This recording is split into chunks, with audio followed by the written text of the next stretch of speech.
পারা 21। দয়াময় মেহেরবান আল্লাহর নামে। হে নবী, তোমার উপর নাজিলকৃত কিতাবের বাণী সবার কাছে পৌঁছে দাও। নামাজ কায়েম করো। মনে রেখো, নিশ্চয়ই নামাজ মানুষকে অন্যায় ও অশ্লীলতা থেকে রক্ষা করে। নিশ্চয়ই আল্লাহর স্মরণ জিকির সবচেয়ে ভালো কাজ। তোমাদের সকল কাজ সম্পর্কেই আল্লাহ জানেন। তোমরা কিতাবীদের সাথে বিতর্কে লিপ্ত হও না। তাদের সাথে সুন্দর ও অমায়িক আলোচনা করো।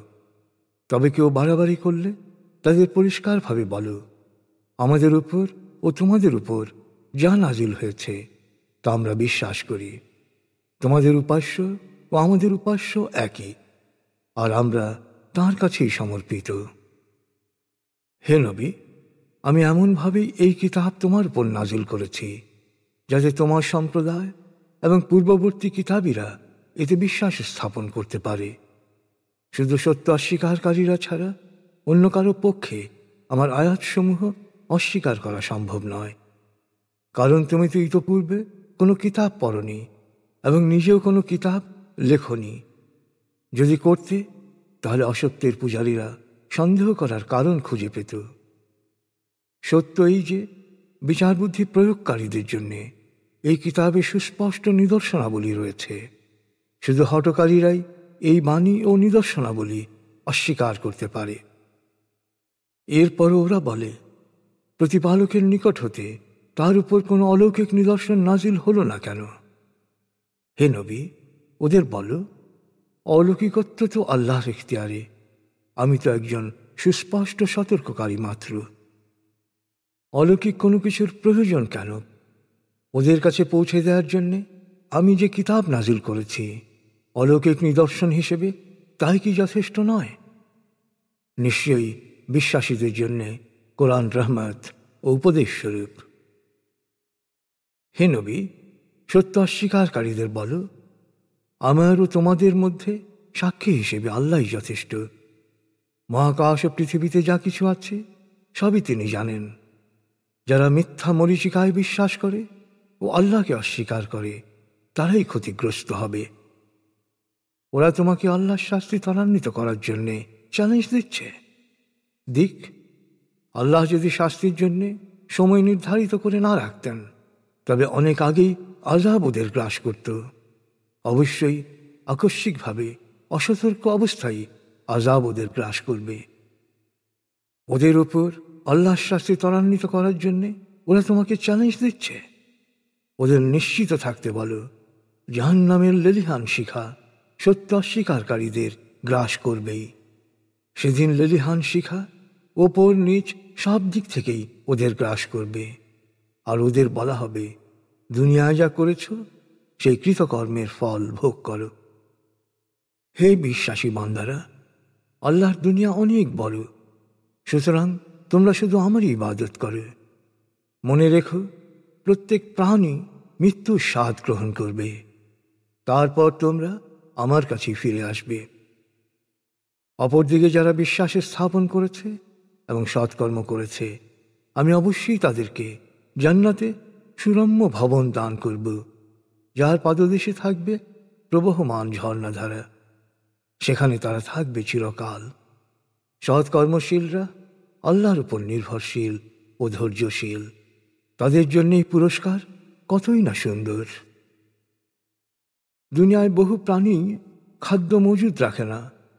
আল্লাহ তাদের ও তোমাদের সবাইকে রিজিক দান করেন। তিনি সব শোনেন, সব জানেন। অধিকাংশ মানুষকে যদি তুমি জিজ্ঞেস করো, কে মহাকাশ ও পৃথিবী সৃষ্টি করেছেন এবং সূর্য চন্দ্রের গতিপথ কে নিয়ন্ত্রণ করছেন, ওরা অবশ্যই বলবে, আল্লাহ। আফসোস, এরপরও ওরা বিভ্রান্তি ও শিরকের আত্মপ্রতারণায় ঘুরপাক খাচ্ছে। আল্লাহ তার বান্দাদের মধ্যে যার জন্য ইচ্ছা রিজিক বাড়িয়ে দেন, যার জন্য ইচ্ছা রিজিক সীমিত করে দেন। নিশ্চয়ই আল্লাহ সব বিষয়ে ভালো করে জানেন। তুমি যদি অধিকাংশ মানুষকে জিজ্ঞেস করো, আকাশ থেকে বৃষ্টি বর্ষণ করে শুকনো জমিনকে কে সবুজ সতেজ করে তোলে, ওরা অবশ্যই বলবে, আল্লাহ। হে নবী, বলো, এ কারণে সকল প্রশংসা শুধু আল্লাহর, কিন্তু ওদের অধিকাংশই নিজস্ব বিচার বুদ্ধি প্রয়োগ করে না। যদি ওরা নিজস্ব বিচার বুদ্ধি প্রয়োগ করত, তাহলে বুঝত যে এই পার্থিব জীবন পুতুল খেলার মতোই ক্ষণিকের, আসল জীবন তো পরকালের। হায়, যদি ওরা বিচার বুদ্ধি প্রয়োগ করত! যখন ওরা নৌযানে ওঠে এবং বিপদের মুখোমুখি হয়, তখন ওরা বিশুদ্ধ চিত্তে একনিষ্ঠভাবে আল্লাহকে ডাকে। তারপর তিনি যখন ওদের তীরে নামিয়ে বিপদমুক্ত করেন, তখন ওরা শিরক করতে শুরু করে। আর এই শিরকের মাধ্যমে ওরা আমার দয়ার অবমাননা করে এবং মত্ত হয় ভোগবিলাসে। শিগগিরই ওরা এর পরিণাম জানতে পারবে। ওরা কি দেখে না, আমি মক্কাকে নিরাপদ স্থান বানিয়েছি, অথচ এর চারপাশে যারা আছে তারা হামলার শিকার হয়। এরপরও কি ওরা অসত্যে বিশ্বাস অব্যাহত রাখবে এবং আল্লাহর নিয়ামতের অবমাননা করবে? আল্লাহর সাথে যে শরিক করে এবং আল্লাহর কাছ থেকে নাজিল হওয়া সত্যকে অস্বীকার করে, তার চেয়ে বড় জালেম আর কে হতে পারে? সত্য অস্বীকারীদের জন্য জাহান্নামী কি উপযুক্ত আবাসের স্থল নয়? যারা আমার পথে সর্বাত্মক প্রয়াস চালায়, আমি তাদেরকে অবশ্যই আমার সত্য পথে পরিচালিত করব। নিশ্চয়ই আল্লাহ সৎকর্মশীলদের সাথে রয়েছেন। 30 সূরা রুম, রুকু 6, আয়াত 60, মক্কি। দয়াময় মেহেরবান আল্লাহর নামে। আলিফ লাম মিম। রোমানরা নিকটবর্তী অঞ্চলে পরাজিত হয়েছে, কিন্তু এই পরাজয় সত্ত্বেও কয়েক বছরের মধ্যে ওরা বিজয়ী হবে। পূর্বের ও পরের সকল ফয়সলার ইখতিয়ার শুধু আল্লাহর। একদিন আল্লাহর দেয়া বিজয় বিশ্বাসীরা আনন্দিত হবে। তিনি যাকে ইচ্ছা বিজয় দান করেন। তিনি মহাপরাক্রমশালী, পরম দয়ালু। আল্লাহ বিজয়ের প্রতিশ্রুতি দিয়েছেন। আল্লাহ কখনো প্রতিশ্রুতি ভঙ্গ করেন না, কিন্তু অধিকাংশ মানুষই তা বোঝে না। ওরা পার্থিব জীবনের দৃশ্যমান বিষয় শুধু জানে, কিন্তু চূড়ান্ত নিগূঢ় সত্য সম্পর্কে ওদের কোনো জ্ঞানই নাই। ওরা কি কখনো নিজেদের বিচার বুদ্ধি প্রয়োগ করতে শিখবে না? আল্লাহ এক অন্তর্নিহিত সত্য প্রকাশের উদ্দেশ্যে মহাকাশ ও পৃথিবী এবং এর মাঝে সব কিছু যথাযথভাবে সৃষ্টি করেছেন নির্দিষ্ট সময়ের জন্যে। কিন্তু অনেকেই মহাবিচার দিবসে প্রতিপালকের সাথে সাক্ষাতের কথা অবিশ্বাস করে। ওরা কি পৃথিবীতে ভ্রমণ করেনি? ওরা কি দেখেনি ওদের পূর্বসূরীদের পরিণাম কি হয়েছিল? শক্তিতে ওরা ছিল এদের চেয়েও প্রবল। ওরা জমি চাষ করত ও ফসল ফলাত এদের চেয়ে বেশি। ওদের কাছে ওদের রসুলরা সত্যের সুস্পষ্ট নিদর্শন নিয়ে এসেছিল। আল্লাহ ওদের উপর কোনো অন্যায় করেননি। ওরা নিজেরাই নিজেদের উপর জুলুম করেছে। যারা অন্যায় করেছিল, স্বাভাবিকভাবেই তাদের পরিণতি হয়েছে করুণ। ওরা আল্লাহর বাণীকে প্রত্যাখ্যান করেছে আর তা নিয়ে হাসি তামাশা করেছে। নিশ্চয়ই আল্লাহ প্রাণের সূচনা করেছেন, আবার তিনি এর পুনরাবৃত্তি করবেন। তারপর তার কাছেই তোমাদের ফিরে যেতে হবে। যেদিন কিয়ামত হবে, পাপীরা স্তম্ভিত হয়ে যাবে। ওরা যাদেরকে আল্লাহ শরীক করেছে, সে উপাস্যরা ওদের পক্ষে কোনো সুপারিশ করবে না। তা দেখে কাল্পনিক উপাস্যদের উপর ওদের বিশ্বাসও উবে যাবে। মহাবিচার দিবসে মানুষকে বিভিন্ন ভাগে ভাগ করা হবে। বিশ্বাসী ও সৎকর্মশীলরা জান্নাতে আনন্দে থাকবে। আমার বাণী ও পরকালে জবাবদিহিতার সত্যতা অস্বীকারীরা কঠিন শাস্তি ভোগ করবে। অতএব তোমরা সকালে ও সন্ধ্যায়, বিকেলে ও দুপুরে আল্লাহর পবিত্রতা ও মহিমা ঘোষণা করো। মহাকাশ ও পৃথিবীর সকল প্রশংসা শুধু তাঁরই প্রাপ্য। তিনি নিষ্প্রাণ থেকে প্রাণের উন্মেষ ঘটান, আবার প্রাণকে করেন নিষ্প্রাণ। ধূসর জমিনকে তিনি সজীব করে তোলেন। এমনিভাবে তোমাদেরও মৃত অবস্থা থেকে পুনরুত্থিত করা হবে। তার মহিমার একটি নিদর্শন হচ্ছে, তিনি তোমাদের মাটি থেকে সৃষ্টি করেছেন, তারপর মানুষরূপে তোমরা সর্বত্র ছড়িয়ে পড়েছ। তার মহিমার আরেকটি নিদর্শন হল তিনি তোমাদের মধ্য থেকে তোমাদের জন্য সঙ্গিনী সৃষ্টি করেছেন, যাতে তোমরা তাদের কাছে শান্তি পাও। তিনি তোমাদের মধ্যে পারস্পরিক মমতা ও সমমর্মিতা সৃষ্টি করেছেন। চিন্তাশীলদের জন্য এর মধ্যে শিক্ষণীয় নিদর্শন রয়েছে। তার মহিমার নিদর্শন হচ্ছে মহাকাশ ও পৃথিবীর সৃষ্টি এবং তোমাদের ভাষা ও বর্ণের বৈচিত্র্য। এতে অবশ্যই জ্ঞানীদের জন্য শিক্ষণীয় নিদর্শন রয়েছে। তার মহিমার নিদর্শন হচ্ছে রাতে ও দিনে তোমাদের ঘুম ও আল্লাহর অনুগ্রহ সম্পদ অন্বেষণে। শুনতে আগ্রহীদের জন্য এতে শিক্ষণীয় নিদর্শন রয়েছে। তার মহিমার নিদর্শন হচ্ছে বিদ্যুতের চমক, যা যুগপৎ তোমাদের মধ্যে ভয় ও আশার সঞ্চার করে। তিনি আকাশ থেকে বৃষ্টি বর্ষণ করেন এবং তা দিয়ে শুষ্ক জমিনকে সজীব করে তোলেন। অবশ্যই বিচার বুদ্ধি প্রয়োগকারীদের জন্যে এর মধ্যে শিক্ষণীয় বহু নিদর্শন রয়েছে। তাঁর মহিমার নিদর্শন হচ্ছে মহাকাশ ও পৃথিবীর স্থিতিশীলতা, যা বজায় রয়েছে তাঁরই নির্দেশে। এরপর যখন আল্লাহ তোমাদেরকে জমিন থেকে উঠে আসার আহ্বান জানাবেন, প্রথম আহ্বানেই তোমরা উঠে এসে মহাবিচারের সম্মুখীন হবে। মহাকাশ ও পৃথিবীর সব কিছুর মালিক আল্লাহ, তার হুকুমেই সব কিছু চলে। তিনি প্রথম জীবন সৃষ্টি করেছেন, তিনি পুনরায় সৃষ্টি করবেন। তার জন্য এটি খুবই সহজ কাজ। মহাকাশ ও পৃথিবীতে তিনি সর্বোচ্চ মর্যাদার অধিকারী।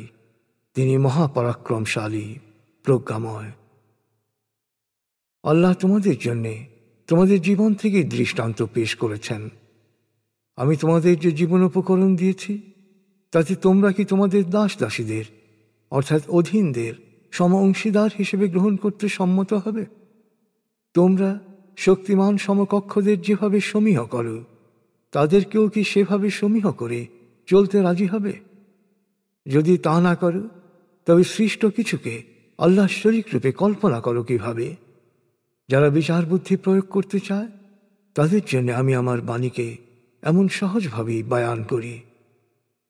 আসলে বিচার বুদ্ধি প্রয়োগ না করায় সীমালঙ্ঘনকারীরা সত্য না জানার কারণে নিজেদের কামনা বাসনা অর্থাৎ প্রবৃত্তিরই অনুসরণ করে। আল্লাহ যাকে পথভ্রষ্ট হতে দেন, কে তাকে সৎপথ দেখাবে? ওরা কারো সাহায্যও পাবে না।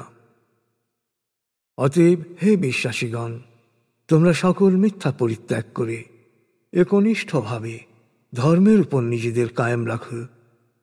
আল্লাহ যে প্রকৃতিতে অর্থাৎ যে গুণাবলী ও বৈশিষ্ট্য দিয়ে মানুষ সৃষ্টি করেছেন, সেই প্রকৃতির অনুসরণ করে। আল্লাহর সৃষ্ট এই প্রকৃতিকে দূষিত বিকৃত করো না। এটাই সত্য ধর্ম, সর্বোচ্চ ধর্মবিধান, কিন্তু অধিকাংশ মানুষই তা জানে না। তাই হে বিশ্বাসীগণ, বিশুদ্ধ চিত্তে আল্লাহ অভিমুখী হও, আল্লাহ সচেতন থাকো, নামাজ কায়েম করো, কখনো শরিককারীদের অন্তর্ভুক্ত হয়েও না। যারা নিজেদের ধর্মে মতভেদ সৃষ্টি করেছে, বিভিন্ন দলে বিভক্ত হয়েছে, তাদের প্রত্যেক দলই নিজস্ব মতবাদ নিয়ে আত্মতৃপ্ত। মানুষকে যখন দুঃখ দৈন্য স্পর্শ করে, তখন তারা বিশুদ্ধ চিত্তে তাদের প্রতিপালককে ডাকে, কিন্তু তিনি তাদের অনুগৃহীত করার পরে একদল তার সাথে শরিক করে। এর মাধ্যমে ওরা প্রতিপালকের প্রতি অকৃতজ্ঞতাই প্রকাশ করে। ঠিক আছে, কিছুদিন খেয়াল খুশি মতো চলতে পারে, সময় হলেই সত্যকে জানতে পারবে। হে নবী, ওদের জিজ্ঞেস করো, আমি কি এমন কোনো দলিল নাজিল করেছি যা ওদেরকে শিরক করার অনুমতি দেয়? আমি যখন মানুষকে অনুগ্রহ সম্পদ দান করি, তখন তারা উৎফুল্ল হয়, আর তাদের কৃতকর্মের ফলে দুর্দশাগ্রস্ত হলে তারা হতাশায় ভেঙে পড়ে। ওরা কি লক্ষ্য করে না, আল্লাহ তার ইচ্ছা অনুসারে রিজিক বাড়ান এবং তিনি রিজিক কমান? এ বাণীর মধ্যেই বিশ্বাসীদের জন্য শিক্ষা রয়েছে। অতএব আত্মীয় স্বজন, অভাবী ও মুসাফিরদের তাদের প্রাপ্য দেবে। আল্লাহর সন্তুষ্টি লাভের এটি উত্তম পন্থা। এরাই অনন্ত কল্যাণ লাভ করবে। হে মানুষ, ধন সম্পত্তি বৃদ্ধির জন্যে তোমরা যে সুদী বিনিয়োগ করো, আল্লাহর কাছে তা বৃদ্ধি পায় না। কিন্তু আল্লাহর সন্তুষ্টি লাভের জন্যে শুদ্ধ চিত্তে যা দান করো, তাই বহুগুণে বৃদ্ধি পায়। আল্লাহই তোমাদের সৃষ্টি করেছেন, তিনিই তোমাদের রিজিক দিয়েছেন, তিনিই তোমাদের মৃত্যু ঘটাবেন এবং পরে আবার জীবিত করবেন। তোমাদের কল্পিত উপাস্যদের মধ্যে এমন কেউ আছে কি যে এর কোনো একটা কাজও করতে পারে? আসলে তোমরা উপাস্য হিসেবে যাদের শরিক করো, আল্লাহ তা থেকে অনেক পবিত্র, অনেক ঊর্ধ্বে। হে মানুষ, তোমাদের কর্মের প্রতিক্রিয়াতেই জলে স্থলে বিপর্যয় ও বালা মুসিবত ছড়িয়ে পড়ে। তিনি তখন তোমাদের কৃতকর্মের ফল কিছুটা আস্বাদনের সুযোগ দেন, যাতে করে তোমরা শিক্ষা পেয়ে সত্য পথে ফিরে আসতে পারো। হে নবী, ওদের বলো, তোমরা পৃথিবীর দিকে দিকে ভ্রমণ করো এবং দেখো তোমাদের পূর্বসূরীদের পরিণতি কি হয়েছিল। ওদের অধিকাংশই ছিল শরিককারী। অতএব আল্লাহর পক্ষ থেকে অনিবার্য মহাবিচার দিবস আসার আগেই সত্য ধর্মে নিজেকে প্রতিষ্ঠিত করে। সেদিন মানুষ দুই দলে ভাগ হয়ে যাবে। যারা সত্য অস্বীকার করেছে, অবাধ্যতার শাস্তি তো তাদেরই প্রাপ্য। আর যারা সৎকর্ম করে, তারা তো নিজেদের পথেও নিজেরাই সংগ্রহ করে। আসলে যারা বিশ্বাসী হয়ে সৎকর্ম করে, পরিণামে আল্লাহ নিজ অনুগ্রহে তাদেরকে বিশেষভাবে পুরস্কৃত করবেন। আল্লাহ সত্য অস্বীকারীদের অপছন্দ করেন। আল্লাহর মহিমার আরেকটি নিদর্শন হচ্ছে তিনি সুখবর বহনকারী বায়ু প্রেরণ করেন, যেন তোমরা প্রাণদায়ী বৃষ্টির মাধ্যমে তাঁর অনুগ্রহ সম্পদ আস্বাদন করতে পারো। আবার এই বায়ুর সাহায্যে তাঁর বিধান অনুসারে নৌযানগুলো বিচরণ করে। এভাবেও তোমরা তাঁর অনুগ্রহ সম্পদ অন্বেষণ করতে পারো এবং তার প্রতি শুকরগুজার হতে পারো। হে নবী, তোমার পূর্বে অন্যান্য রসুলকে পাঠিয়েছিলাম তাদের নিজ নিজ সম্প্রদায়ের কাছে। তারা তাদের সম্প্রদায়ের কাছে সুস্পষ্ট প্রমাণ সহ গিয়েছিল। পরে বিশ্বাসীদের বিজয়ী করার মানুষে জালেমদের শাস্তি দিয়েছিলাম। আসলে বিশ্বাসীদের সাহায্য করা আমার দায়িত্ব। আল্লাহ সুবাতাস প্রেরণ করেন, যা মেঘমালাকে সঞ্চালিত করে। তারপর তিনি মেঘপুঞ্জকে আকাশে ছড়িয়ে দেন। পরে তাকে ঘনীভূত করে খণ্ড বিখণ্ড করেন। তখন তা বৃষ্টির আকারে পড়তে থাকে, আর তাঁর ইচ্ছা অনুসারে বান্দাদের কাছে পৌঁছে দেন। তখন তারা আনন্দে উৎফুল্ল হয়ে ওঠে। অথচ বৃষ্টি আসার আগে তারা নিরাশ ছিল। আল্লাহর রহমতের বৃষ্টির ফলশ্রুতি নিয়ে চিন্তা করো, কিভাবে তিনি ধূসর জমিনকে সজীব করেন। এভাবেই আল্লাহ মৃতকে জীবিত করবেন, কারণ তিনি সর্ববিষয়ে সর্বশক্তিমান। আর আমি যদি এমন বাতাস পাঠাই যার ফলে ওরা দেখে যে শস্য হলুদ হয়ে গেছে, তখন ওরা অবশ্যই হাহুতাশ করতে থাকবে। হে নবী, তুমি তো মৃতকে কথা শোনাতে পারবে না, তেমনি যারা অন্তরে বধির তারাও তোমার ডাক শুনতে পাবে না, মুখ ফিরিয়ে চলে যাবে। তেমনি কোনো অন্তরে অন্ধকেও আলোর পথে আনতে পারবে না। যারা আমার বাণীকে বিশ্বাস করতে এবং আমাকে সমর্পিত হতে ইচ্ছুক, শুধু তারাই তোমার ডাকে সাড়া দেবে। আল্লাহ তোমাদের সৃষ্টি করেন দুর্বল অসহায় অবস্থায়, এরপর তিনি দেন শক্তি, আবার দেন দুর্বলতা ও বার্ধক্যজনিত অসহায়ত্ব। তিনি তার ইচ্ছানুসারী সৃষ্টি করেন, তিনি সর্বজ্ঞ, সর্বশক্তিমান। কিয়ামত দিবসে দুরাচারীরা শপথ করে বলবে, দুনিয়ায় তারা 1 ঘন্টার বেশি সময় অবস্থান করেনি। পার্থিব জীবনেও ওরা এভাবেই আত্মপ্রতারিত হয়েছে। কিন্তু জ্ঞানী ও বিশ্বাসীরা সেদিন ওদের বলবে, অবশ্যই তোমরা আল্লাহর বিধান অনুযায়ী পুনরুত্থান দিবস পর্যন্ত অবস্থান করেছ।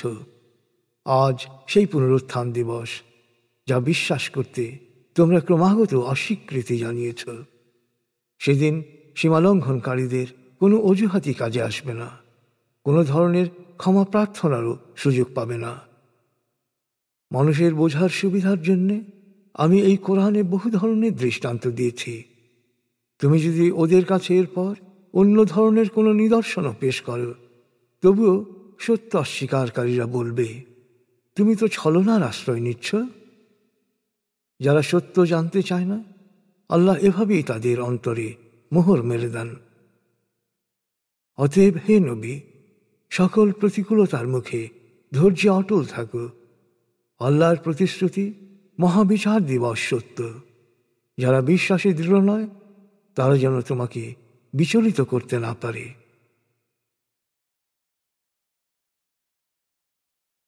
31 সূরা লোকমান, রুকু 4, আয়াত 34, মক্কি। দয়াময় মেহেরবান আল্লাহর নামে। আলিফ লাম মিম। প্রজ্ঞাময় কিতাবের এই ঐশী বিধান সৎকর্মশীলদের জন্যে করুণাময়ের রহমত ও পথ নির্দেশনা। সৎকর্মশীলরা নামাজ কায়েম করে ও যাকাত আদায় করে। তারা অন্তরের গভীর থেকে পরকালে বিশ্বাস করে। তারা তাদের প্রতিপালকের হেদায়েতের পথে আছে, আর সেজন্যে তারাই অনন্ত কল্যাণ লাভে ধন্য হবে। আরেক শ্রেণীর মানুষ ঐশী বাণীর পরিবর্তে অসার কথাবার্তাকেই প্রাধান্য দেয়। এই অর্থহীন বাক্যমালা ব্যবহার করে নির্বোধ লোকদের আল্লাহর পথ থেকে বিচ্যুত করে এবং আল্লাহর বিধান নিয়ে হাসি তামাশা করে। ওদের জন্য রয়েছে অপমানজনক কঠিন শাস্তি। এ ধরনের লোকদের যখনই আমার আয়াত শোনানো হয়, তখন সে দম্ভ ভরে মুখ ফিরিয়ে নেয়, যেন সে কিছুই শোনেনি, যেন সে একেবারে বধির। এদের কঠিন শাস্তির সংবাদ দাও। আর যারা বিশ্বাসী ও সৎকর্মশীল, তাদের জন্য রয়েছে নিয়ামতে পরিপূর্ণ জান্নাত। আল্লাহর প্রতিশ্রুতি অনুসারে সেখানে তারা চিরকাল থাকবে। আল্লাহ মহাপরাক্রমশালী, প্রজ্ঞাময়। তিনি নভমণ্ডলকে নির্মাণ করেছেন কোনো খুঁটি ছাড়া, যা তোমরা নিজ চোখেই দেখছ। তিনি পৃথিবীতে পর্বতমালা বসিয়েছেন জমিনের ভারসাম্য বজায় রাখার জন্যে। তিনি জমিনে সব ধরনের প্রাণীকুলের বিস্তারের ব্যবস্থা করেছেন। তিনি মেঘমালা হতে বৃষ্টি বর্ষণ করে সব ধরনের সুকোমল প্রাণের বিকাশকে নিশ্চিত করেছেন। এসবই আল্লাহর সৃষ্টি। তিনি ছাড়া অন্য কেউ কোনো কিছু সৃষ্টি করে থাকলে তা আমাকে দেখাও।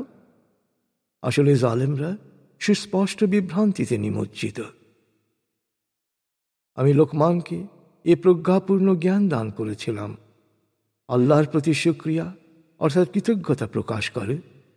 যে কৃতজ্ঞতা প্রকাশ করে সে তার নিজেরই কল্যাণ করে, আর কেউ অকৃতজ্ঞ হলে তার জানা উচিত আল্লাহ তো অভাবমুক্ত ও সদা প্রশংসিত।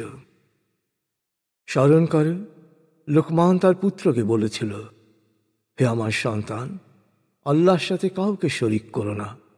নিশ্চয়ই শিরক অতি বড় জুলুম।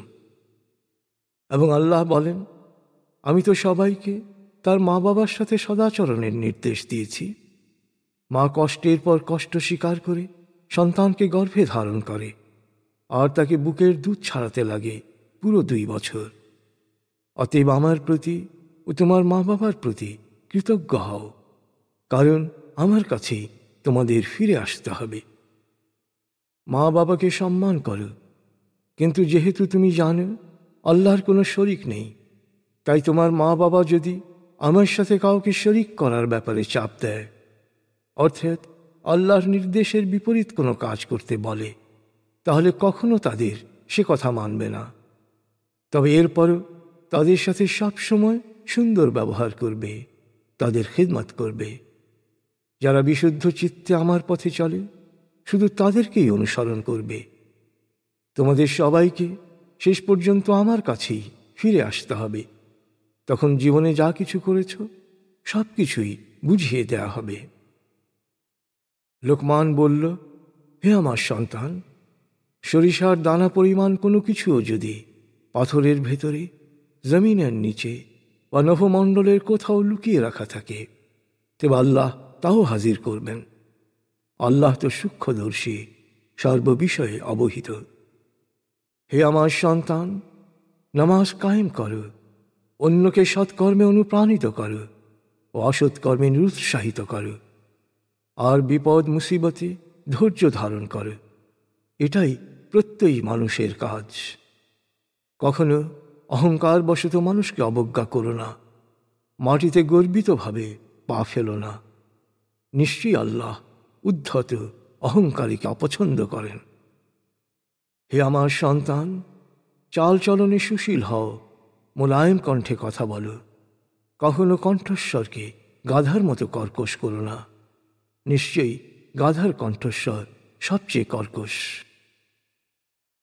তোমরা কি দেখো না, আকাশ ও পৃথিবীর সব কিছুই আল্লাহ তোমাদের কল্যাণে নিয়োজিত করেছেন এবং তা ভরপুর করেছেন দৃশ্যমান অদৃশ্য নিয়ামতে। তারপর কিছু মানুষ আল্লাহকে নিয়ে তর্ক করে। এদের না আছে জ্ঞান, না আছে পথ নির্দেশক, না আছে দীপ্যমান কোনো গ্রন্থ। যখন ওদের বলা হয় আল্লাহ প্রেরিত বাণী অনুসরণ করো, তখন ওরা বলে, না না, আমরা আমাদের বাপ দাদাদের পদাঙ্ক অনুসরণ করব। শয়তান ওদের জ্বলন্ত আগুনের শাস্তির দিকে ডাকলেও কি ওরা তাই অনুসরণ করবে? যে কেউ আল্লাহতে সমর্পিত হয় এবং সৎকর্ম করে, সে আসলে একটি নির্ভরযোগ্য আশ্রয় শক্তভাবে ধরে। সব ব্যাপারে চূড়ান্ত ফয়সালা তো আল্লাহরই হাতে। এরপর কেউ সত্য অস্বীকার করলে তা যেন তোমাকে চিন্তিত না করে। ওদের তো আমার কাছেই ফিরে আসতে হবে। তারপর ওরা জীবনে যা করেছে সবই ওদের অবহিত করা হবে। মানুষের অন্তরে যা রয়েছে আল্লাহ তা ভালোভাবেই জানেন। আমি দুনিয়ায় ওদের ভোগবিলাসের সুযোগ দিয়েছি স্বল্পকালের জন্যে। এরপর কঠিন আযাব ভোগ করতে বাধ্য করব ওদের। অধিকাংশ মানুষের অবস্থা হচ্ছে এই যে, তুমি যদি ওদের জিজ্ঞেস করো আকাশ ও পৃথিবী কে সৃষ্টি করেছেন, নিশ্চয়ই ওরা বলবে আল্লাহ। ওদের বলো, তাহলে তোমাদের জানা উচিত সকল প্রশংসা শুধু আল্লাহরই। কিন্তু ওদের অধিকাংশই এ কথার মর্ম বোঝে না। আকাশ ও পৃথিবীতে যা কিছু আছে সবই আল্লাহর। আল্লাহ তো অভাবমুক্ত ও সদা প্রশংসিত। পৃথিবীর সমস্ত গাছ যদি কলম হয় আর সকল সমুদ্রের পানি যদি কালি হয়, তবু আল্লাহর মহিমা লিখে শেষ করা যাবে না। নিঃসন্দেহে আল্লাহ মহাপরাক্রমশালী, প্রজ্ঞাময়। আসলে আল্লাহর জন্যে তোমাদের সকলের সৃষ্টি ও পুনরুত্থান একটিমাত্র প্রাণের সৃষ্টি ও পুনরুত্থানের মতোই অতি সামান্য কাজ। নিশ্চয়ই আল্লাহ সব শোনেন, সব দেখেন। তুমি কি দেখো না, আল্লাহ রাতকে বড় করে দিনকে ছোট করেন, আবার রাতকে ছোট করে দিনকে বড় করেন। তিনি সূর্য ও চন্দ্রকে নিয়মের অধীন করেছেন। প্রত্যেকেই নির্দিষ্ট কক্ষপথে বিচরণ করে। তোমরা যা কিছু করো আল্লাহ তা সবই জানেন। প্রকৃতির সব কিছুই প্রমাণ করে যে আল্লাহই ধ্রুব সত্য, আর ওরা তাকে বাদ দিয়ে যাকেই উপাস্য হিসেবে ডাকে তা ডাহা মিথ্যে। আল্লাহই শ্রেষ্ঠ, সর্বোচ্চ মহান। তুমি কি লক্ষ্য করো না যে আল্লাহর অনুগ্রহী নৌযানগুলো সমুদ্রে বিচরণ করে? এ তো তার মহিমার নিদর্শন।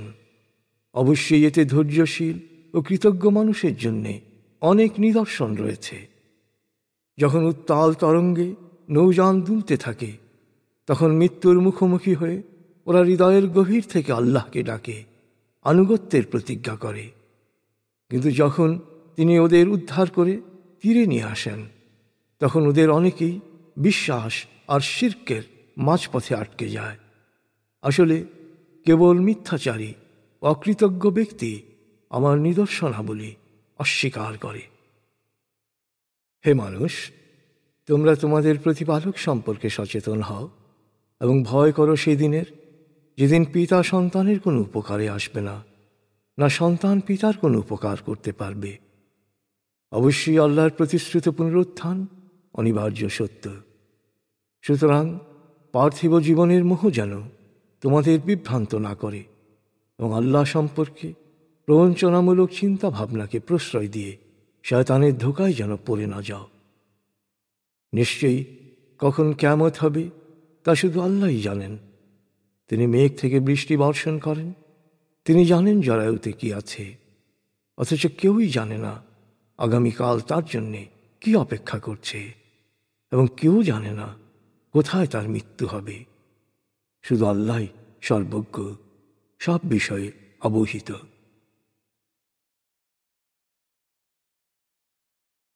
32 সূরা সেজদা, রুকু 3, আয়াত 30, মক্কি।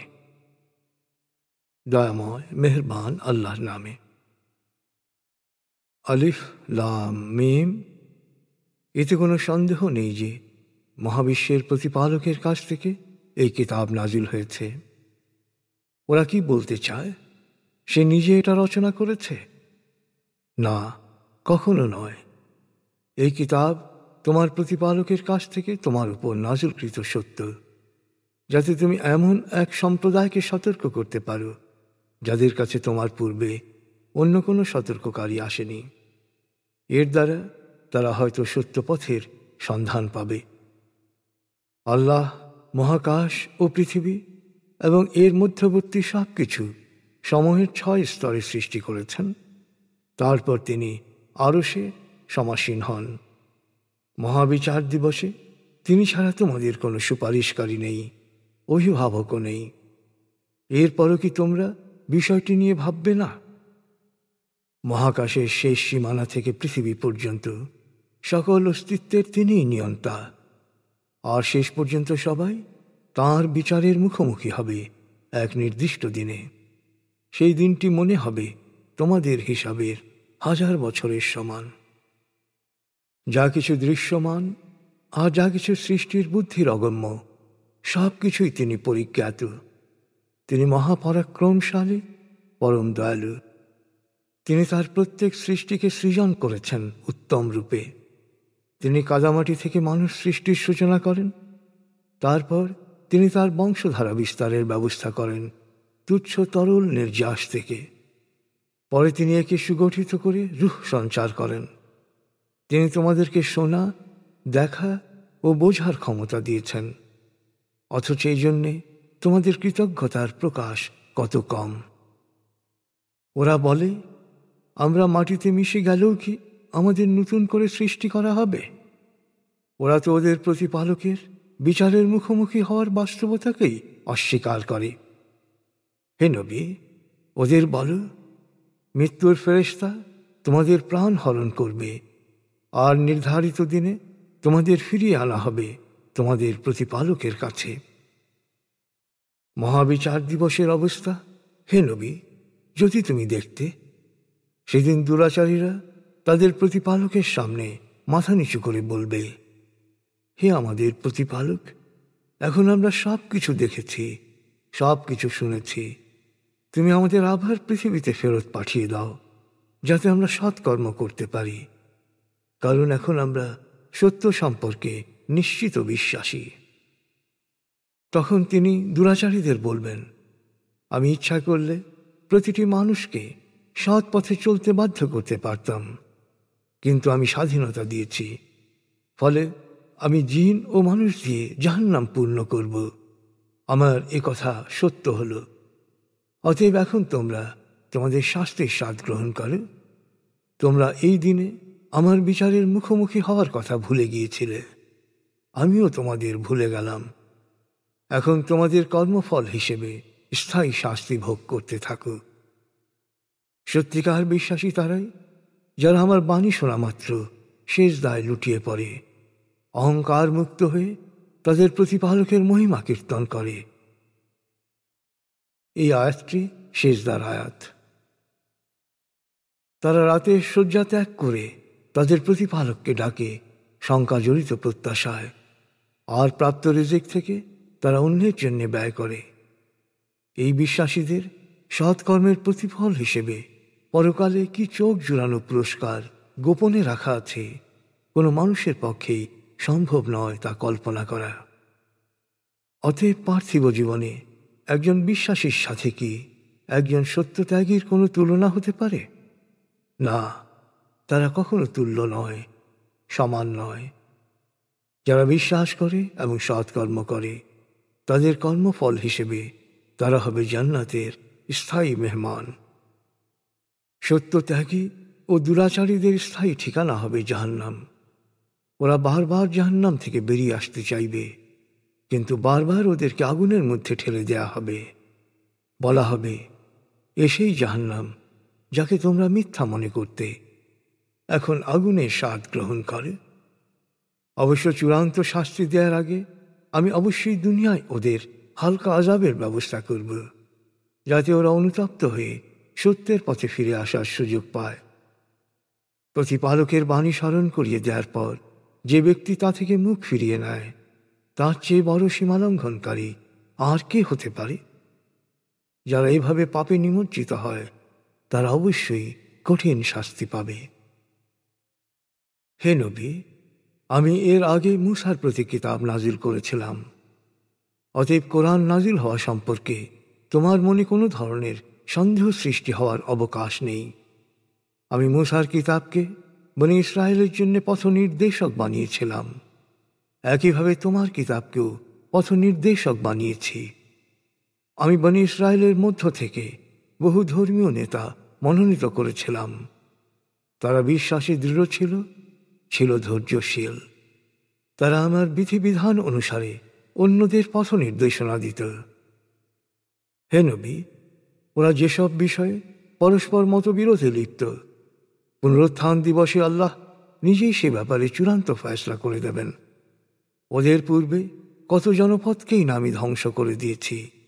সেই ধ্বংসস্তূপের উপর দিয়ে ওরা যাতায়াত করে, কিন্তু এসব দেখা সত্ত্বেও এ থেকে শিক্ষা নিয়ে ওরা সুপথে এলো না। নিশ্চয়ই এসব ধ্বংসস্তূপে শিক্ষণীয় নিদর্শন রয়েছে। এরপরও কি ওরা বিবেকের কথা শুনবে না?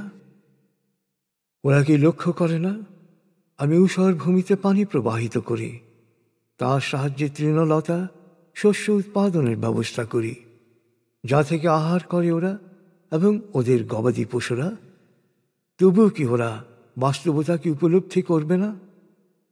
ওরা বলে, হে বিশ্বাসীগণ, তোমরা যদি সত্যবাদী হও তবে বলো, চূড়ান্ত ফয়সলা কখন হবে? হে নবী, ওদের বলো, তাড়াহুড়ো করো না। চূড়ান্ত ফয়সলার দিন সত্য অস্বীকারীরা বিশ্বাসী স্থাপনের কথা বললেও তা ওদের কোনো উপকারে আসবে না। ওদের তখন কোনো সুযোগ দেয়া হবে না। অতএব হে নবী, ওদের কথায় কান দিও না। চূড়ান্ত ফয়সলার জন্যে অপেক্ষা করো, আর ওরাও অপেক্ষা করুক করুণ পরিণতির জন্যে।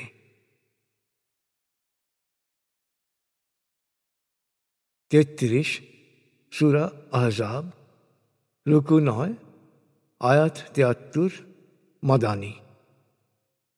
দয়াময় মেহেরবান আল্লাহর নামে।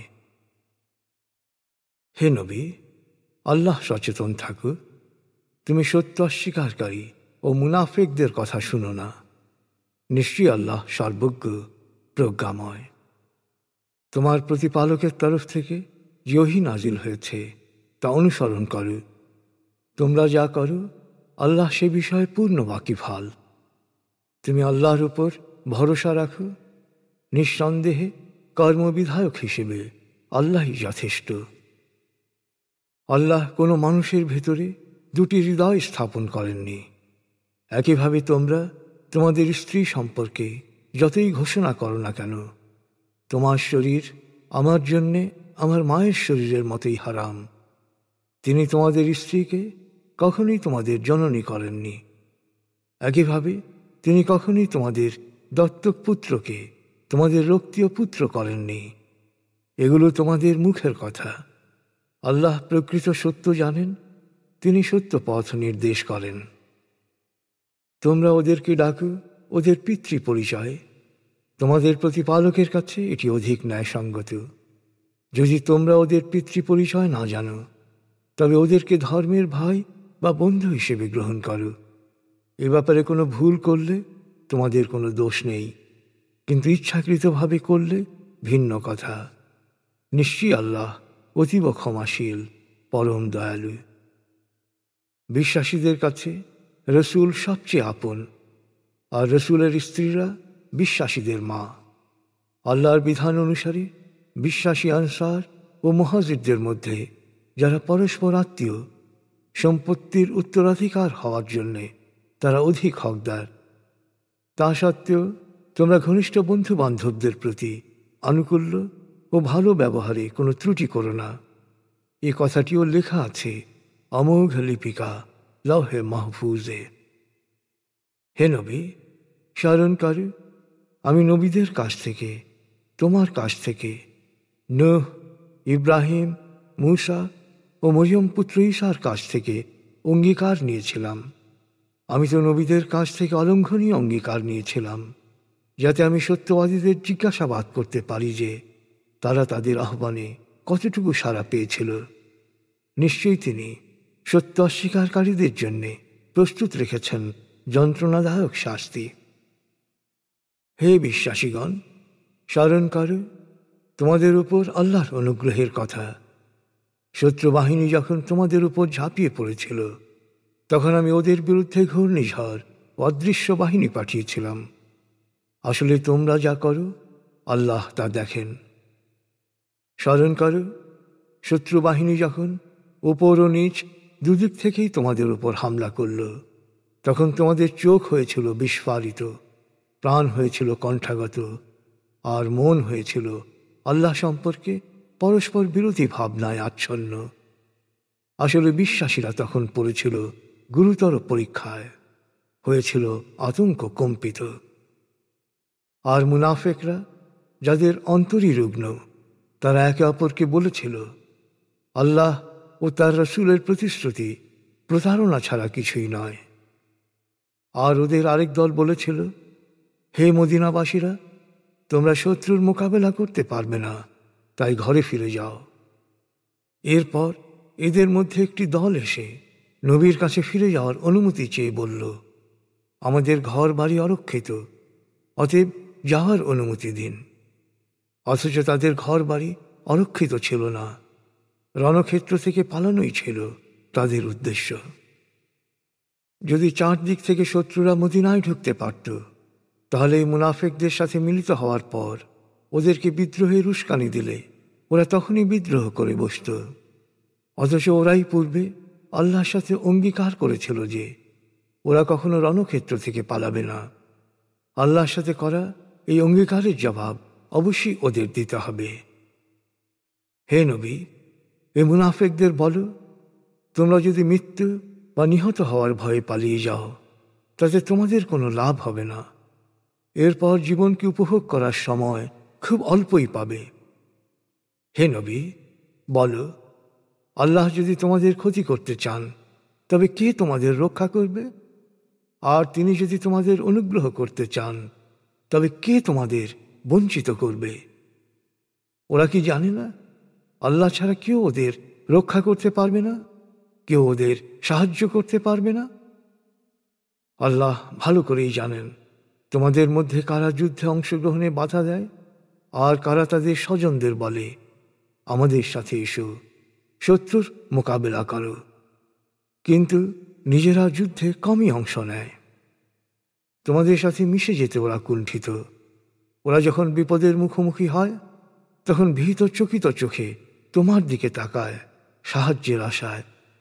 মৃত্যুর ছায়া পড়ে তখন ওদের চোখে, কিন্তু যখন বিপদ চলে যায়, তখন যুদ্ধলব্ধ মালামালের লোভে তাদের মুখ থেকে ধারালো বাক্যবাণ বের হতে থাকে। ওরা আসলে বিশ্বাসী নয়, তাই আল্লাহ ওদের সমস্ত কর্মকে নিষ্ফল করে দিয়েছেন।